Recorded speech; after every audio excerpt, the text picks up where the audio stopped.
নমস্কার বন্ধুরা, রিশ্রী কিচেনে তোমাদের সবাইকে স্বাগত। আজকে শুভ রথযাত্রা উপলক্ষে তোমাদের সবাইকে অসংখ্য শুভেচ্ছা ও ভালোবাসা জানিয়ে শুরু করছি। আজকে আমি জগন্নাথ দেবের প্রিয় একটা মিষ্টি রসবালি, সেই রেসিপিটাই তোমাদের সঙ্গে শেয়ার করব।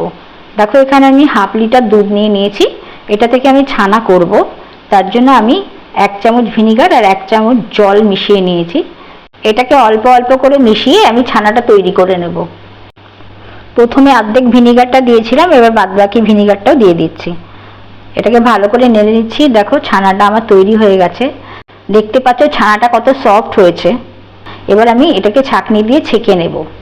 ছাঁকনি দিয়ে ছেঁকে আমি ভালো জল দিয়ে একটু ধুয়ে নেব, কারণ এটা ভিনিগার দিয়ে বানিয়েছি, টক ভাবটা কেটে যাবার জন্য।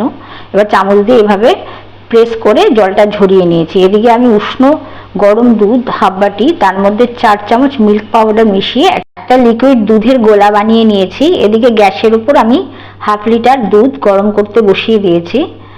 দেখো, দুধটা গরমও হয়ে গেছে। এর মধ্যে আমি দিচ্ছি 50 গ্রাম চিনি, সঙ্গে দিয়ে দিচ্ছি গুলে রাখা মিল্ক পাউডারের দুধটা, আর এর সঙ্গে দিয়ে দেবো 1 চামচ দুধের মধ্যে স্যাফরন গুলে রেখেছিলাম, সেটাও দিয়ে দিচ্ছি। আর দিয়ে দেবো হাফ চামচ এলাচ গুঁড়ো। এই সবগুলোকে দিয়ে দুধটাকে আমি ভালো করে জাল করে নেব। দুধটাকে একটু গাঢ় করে জাল করে নিতে হবে। তো আমি গ্যাসের মধ্যে দুধটাকে ছোট করে বসিয়ে রেখে এদিকে আমি ছানাটাকে ভালো করে হাত দিয়ে মিশিয়ে নিয়ে 1 চামচ সুজি, 1 চামচ ময়দা ও হাফ চামচ এলাচ গুঁড়ো দিয়ে ভালো করে এটাকে মেখে নেব। এটাকে খুব ভালো করে মসৃণ করে মেখে নিতে হবে। দেখতে পাচ্ছ আমি ভালো করে মেখে নিয়েছি, আর কত মসৃণ হয়েছে। এবারে এর মধ্যে থেকে আমি ছোট ছোট করে লেচি কেটে নেব। ছোট ছোট করে আমি লেচি কেটে নিচ্ছি। দেখো, আমার সব লেচি কাটা হয়ে গেছে। হাতের সাহায্যে এবারে ঘুরিয়ে দিয়ে এরকম চ্যাপটা করে একটু করে নিতে হবে। এবার আঙুল দিয়ে প্রেস করে দেব। দেখতে পাচ্ছ, এবার এভাবেই আমি সবগুলোকে বানিয়ে নিচ্ছি। তোমরা চাইলে অন্যরকম ডিজাইনও করতে পারো। তো আমি এভাবেই বানিয়ে নেব সবকটাকে। দেখো, আর একটা বানাচ্ছি। তো আমার সবগুলো করে নিয়েছি। এবার এগুলোকে ভেজে নেব। কড়াইতে দেখো আমি ঘি দিয়েছি। এই সময় গ্যাসটা কিন্তু একদম লোতে রাখবে, আর ঘিটা খুব হালকা গরম হবে। এবার আস্তে আস্তে দেখো, একটা আমি দিয়ে দিয়েছি এই ছানার বড়া, সেটাকে এবারে আস্তে আস্তে ফুলে উঠছে। আমি চামচ দিয়ে দিয়ে একটু অল্প অল্প করে ঘি দিয়ে দিয়েছি। দেখো কত সুন্দর ফুলেছে। এবার আমি একটা একটা করে সবগুলোকে ছেড়ে দিচ্ছি। আমি প্রথমে একটা ছেড়ে দেখে নিয়েছি যে এটা ফেটে যাচ্ছে কিনা। যদি ফেটে যেত তাহলে আমাকে আর একটু ময়দা মিশিয়ে দিতে হতো। তো দেখো, আমারটা ফেটে যায়নি, আর সবগুলো কত সুন্দর ফুলে উঠছে। এবার আমি সবগুলোকেই উল্টে দিচ্ছি।